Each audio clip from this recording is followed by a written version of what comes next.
Hello बच्चों, चलिए प्रश्न को पढ़ते हैं। किसी द्विबीजपत्री जड़ व एक बीजपत्र जड़ की अनुप्रस्थ काट का वर्णन कीजिए। इन दोनों में अंतर स्पष्ट कीजिए। इस प्रश्न में हमें द्विबीजपत्री जड़ एवं एक बीजपत्री जड़ की अनुप्रस्थ काट का वर्णन करना है, यानी कि चित्र के द्वारा। साथ ही साथ इन दोनों में जो है अंतर स्पष्ट करना है, अंतर बताना है। तो आइए इस प्रश्न का हल देखते हैं। तो सबसे पहले हम बात करते हैं मुख्य अवधारणा की। तो अगर हम बात करें मुख्य अवधारणा की, तो इस प्रश्न में हो जाएगा, मुख्य अवधारणा जो हो जाएगा वह होगा एक बीजपत्री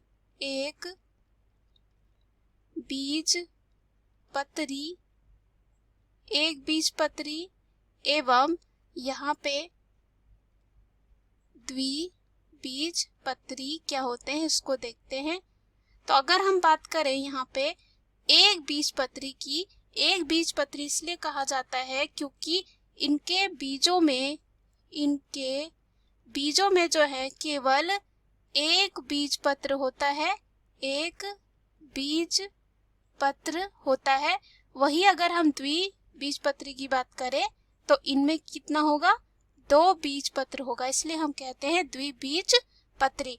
उसके बाद एक बीजपत्री में क्या होता है, जड़ जो होते हैं अधिक विकसित नहीं होती हैं।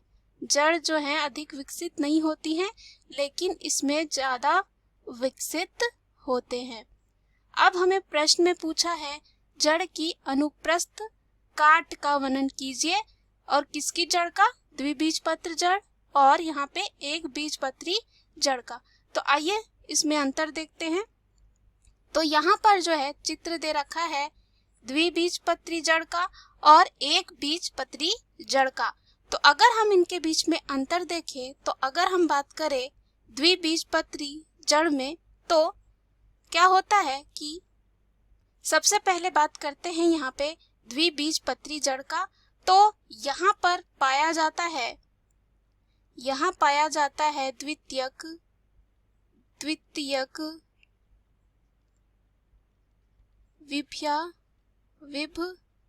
विभज्योतक पाया जाता है, द्वितीयक विभज्योतक पाया जाता है। लेकिन यहाँ पे एक बीजपत्री में यह नहीं पाया जाता है, यहाँ पाया जाता है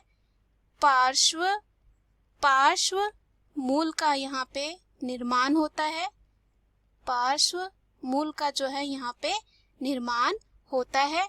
और अगर हम बात करें द्विबीजपत्री जड़ में, तो यहाँ पे संवहन पुल जो होता है, संवहन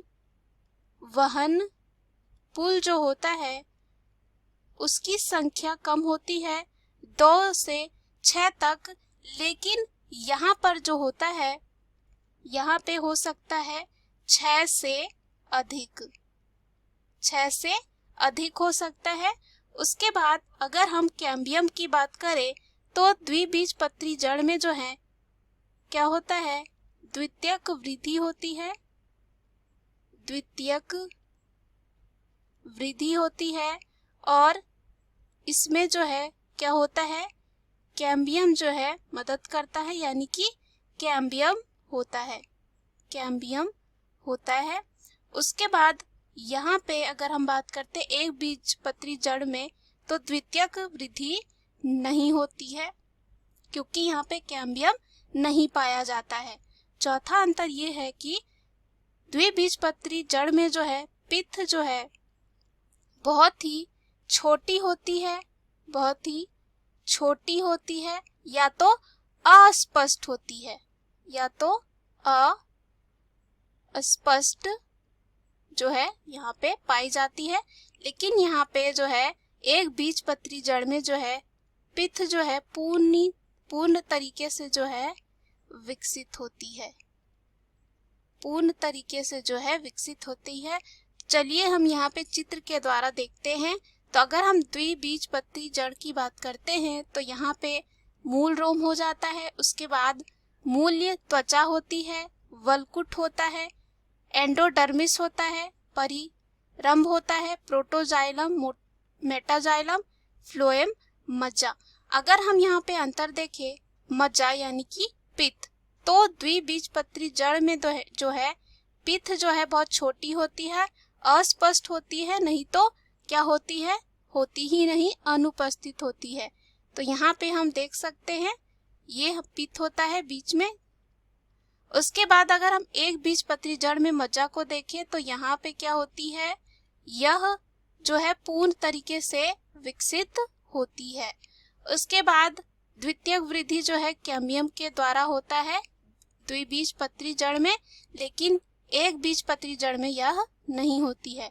संवहन पुल जो है यहाँ पे द्विबीजपत्री जड़ में कितने हो सकती है, 2 से 6, लेकिन यहाँ पे हो जो है एक बीजपत्री जड़ में 6 से अधिक होती है।